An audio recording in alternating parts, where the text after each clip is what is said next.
everyone, so let me introduce my team member.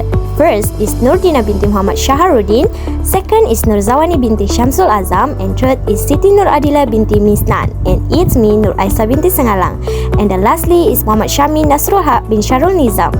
Assalamualaikum and greetings to all. Today with me Nur Aisha and I will begin my presentation with introduction. So, political system play an important role in shaping a country's international business environment by influencing stability, policies, regulation, and trade. This analysis focused on India, a federal parliamentary democracy and one of the world's fastest growing emerging markets. India's democratic system is supported by government initiatives such as Make in India, has created a more business-friendly environment and attract foreign investment. Therefore, India is a strong case study to understand how political systems affect the entry, operation, and long-term growth of international business. Hi, today we explore how India's political system combines parliamentary democracy, federalism, and accountability mechanisms to strengthen governance and empower citizens. First, India follows a parliamentary democracy which is blending a strong central government with power shared across states. As noted by the JAG leader and Janani Mohan 2024, India has an onion structure with a president as head of state and judiciary led by the Supreme Court. The president serves as a ceremonial head, while the real executive power lies with the Prime Minister and Council of Ministers. This dual executive arrangement has been fundamental to India's governance since independence. India's system is deeply rooted in federalism, dividing powers between the union and states. Through this center retains significant authorities, election laws reflect this federal spirit by ensuring free, fair, and democratic election. Key features include regulating voters' eligibility, candidate qualification, conduct of polls, and dispute resolution. According to VD 2024, every citizen aged 80 or above has the right to vote, regardless of caste, religion, gender, or even wealth. Political accountability in India is promoted through parliamentary oversight, judicial review, election, and independent institutions. The Freedom of Information (RTI) Act 2005 grants citizens the right to access government documents. This enhances citizen participation, reduces corruption, and fosters transparency in administrative process. So, India government model rests on three pillars, which is parliamentary democracy, federalism, and accountability. So together, these mechanisms ensure that the power is balanced, elections remain fair, and citizens are empowered to demand transparency, so that this framework has been central to India's democratic journey and will continue to evolve with time. Next, we're going through the roles of the President, Parliament, and Prime Minister. Firstly, President is a ceremonial head with the powers in executive, military, emergency, and pardoning matters. Second, Parliament. Parliament is a law-making body with legislative, financial, judicial, and electoral function. And the lastly will be the Prime Minister, who is a real executive leader who forms government, drives policies, manages crises, and leads a foreign affairs. So, these roles create a system of check and balance that sustains India's parliamentary democracy and ensure both stability and accountability in governments. Federal structure and role of government institutions. India operates under a federal system where power is shared between the central and state governments. The central government manages national economic planning, foreign trade policies, and foreign direct investment regulation, while the state government oversees land acquisition, labor laws, and industrial licensing. As a result, the business environment varies across states, requiring international firms to comply with both federal and state level regulations. Next, we go to 3.0. Next, I will move on to Section 3, which compares government administration in India under the previous and current administration. Although Both administrations operate under the same parliamentary democratic system. Their approach to governance differ in several important aspects. As shown in this comparison, the discussion focuses in three key areas, which are leadership style, economic orientation, and the role of the state in the economy. This difference help explain how change in administration can influence policy implementation and the overall business environment in India. First is leadership style. Through this comparison, I will first explain about leadership style. Leadership style refers to how leaders make decisions, manage power, and lead the country's administration. In India, both the previous and the current administration operate under the same parliamentary democratic system where leadership is led by the Prime Minister. However, although the leadership structure is the same, the style of leadership differs between the two administrations, particularly in terms of decision-making speed, power distribution, and policy implementation. Hi, I'm Nuzawani binti Shamsul Azam. In the previous administration, under the Manmohan Singh administration, India economic rotation was mildly service-driven with strong growth in sectors such as IT, software services, and business processes outsourcing. Manufacturing received less attention due to infrastructure limitation, rigid labour regulation, and bureaucratic efficiency. The government adopted a liberalisation approach to integrate India into the global economy, allowing foreign direct investment in several sectors. However, regulatory delays limited large-scale foreign manufacturing projects. As a result, international businesses found India more attractive for service-based operation due to lower labor costs and skilled workforce, while manufacturing investment faced higher compliance and logistic costs. Meanwhile, under the Narendra Modi administration, that was current administration, India economic rotation has shifted towards more balanced focus between services and manufacturing. Initiatives such as Make in India aim to strengthen domestic manufacturing and improve India's position in global supply chains.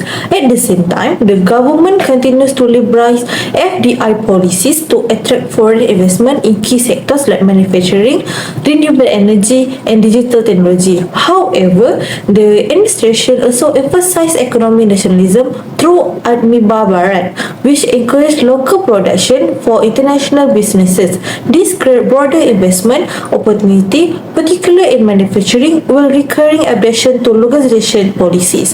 Overall, the current administration presents a more attractive but strategic regulated environment for foreign investors. Role of state in economy.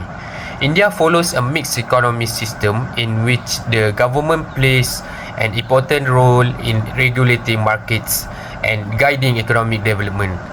Under the previous administration, the state exercised strong regulatory control leading to higher bureaucracy and compliance costs. In contrast, the current administration adopt a more strategic and facilitative role, focusing on policy support, investment promotion, and manufacturing growth, which directly influence business operation and investment decisions. Next, we go to the 4.0 strength and weakness.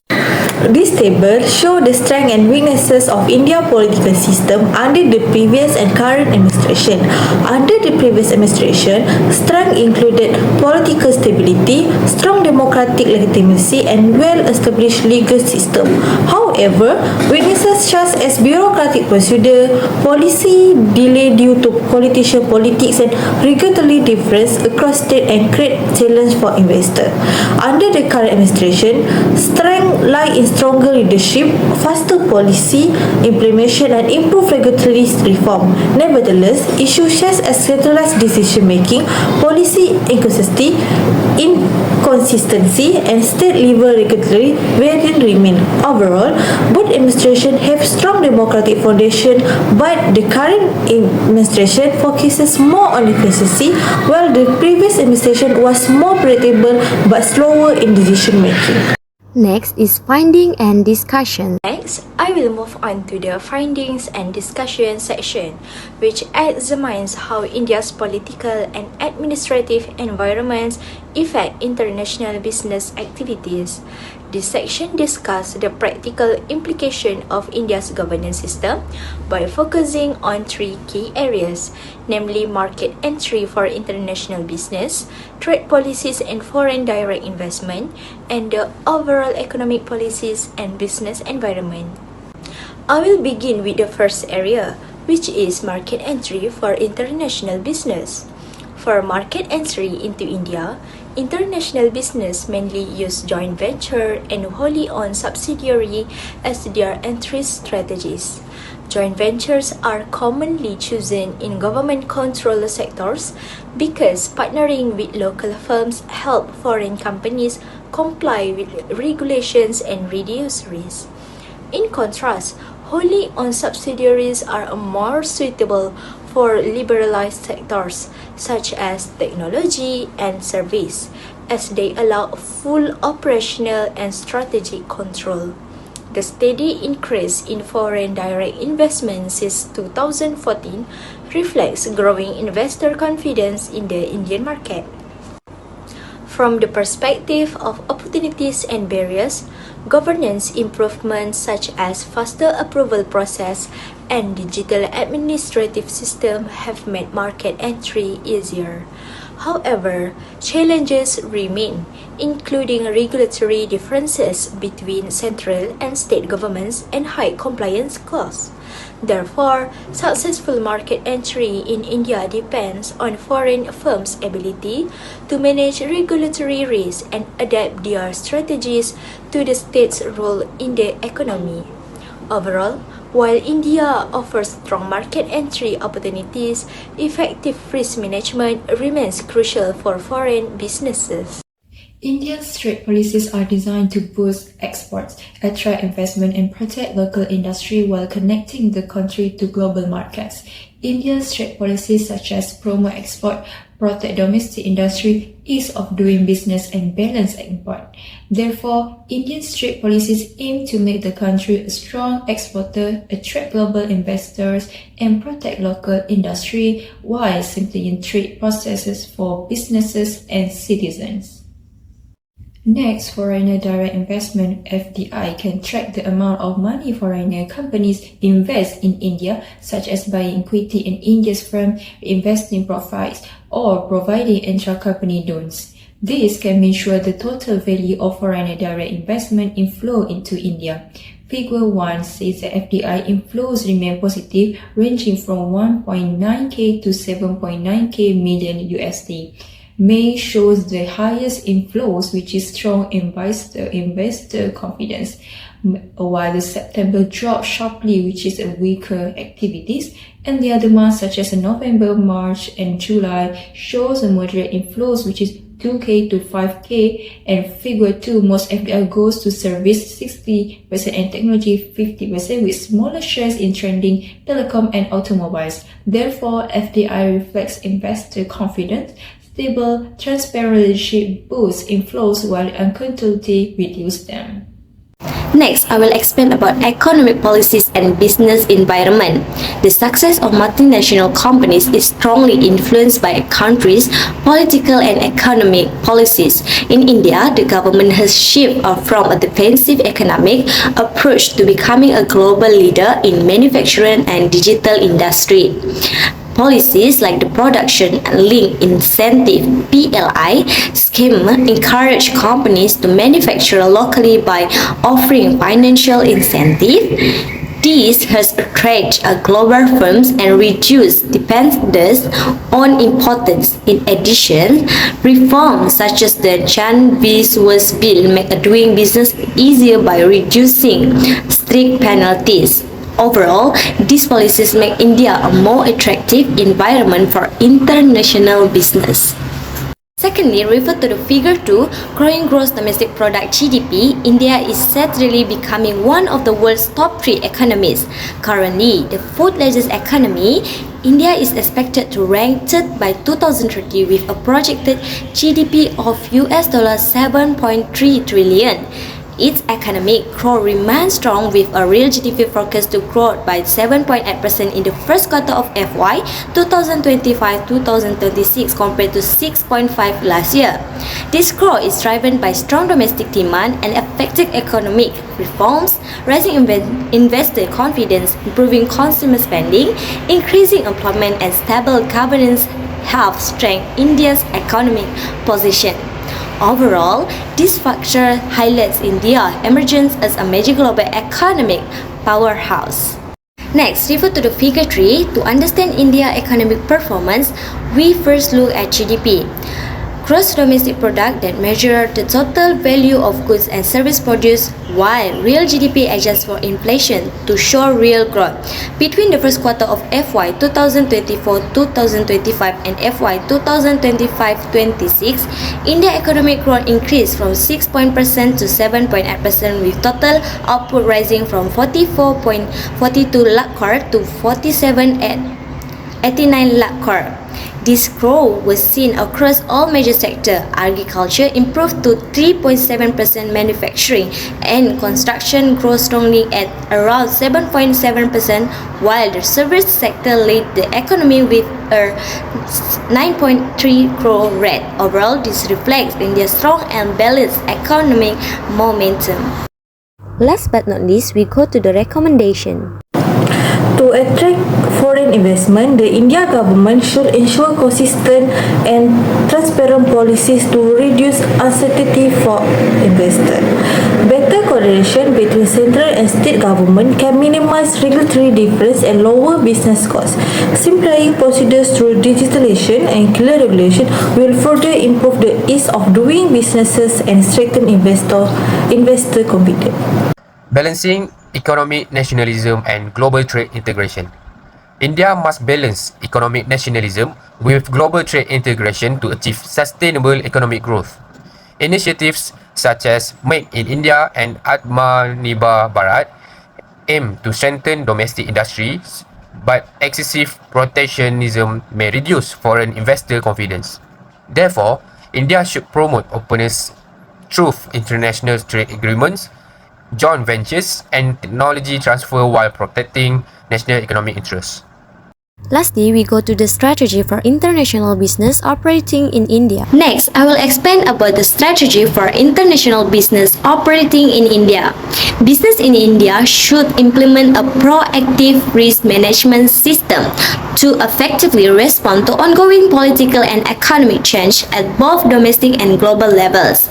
Using scenario planning enables companies to react quickly to new legislation, including data localization rules and change to the Goods and Service Tax (GST). Geopolitical risk can be reduced by diversifying supply chains across different regions, helping ensure operating continuity during shift in trade policy. Additionally, adopting RegTech solution allow firms to automate compliance, lower legal risks, and meet regulatory requirements related to digital sovereignty and fiscal transparency. The second strategy is local partnership. Forming local partnership help international companies enter India's complex and diverse market. Working with established Indian firms provide access to strong distribution network, political connection, and local market knowledge. Local partners also have foreign companies understand consumer behavior, regulations, and government procedure. In addition, state-level partnership make it easier to manage different in labor law and land regulations across India. The last strategy is political monitoring.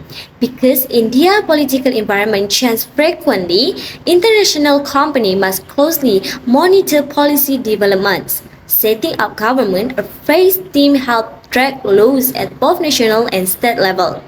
Companies should focus on policy like the production-linked incentive scheme and trade agreement, as this affect business opportunity. Continuous political monitoring allows firms to align with the Make in India initiative and build strong long-term relationship with the government.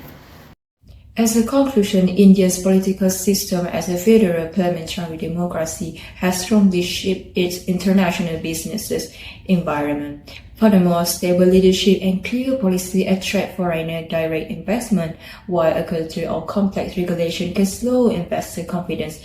Initiatives like Make in India and Atmanirbhar Bharat show how politics directly influence economic opportunity. So, India offers great potential for international businesses, but success depends on adapting to its dynamic political and regulatory landscape.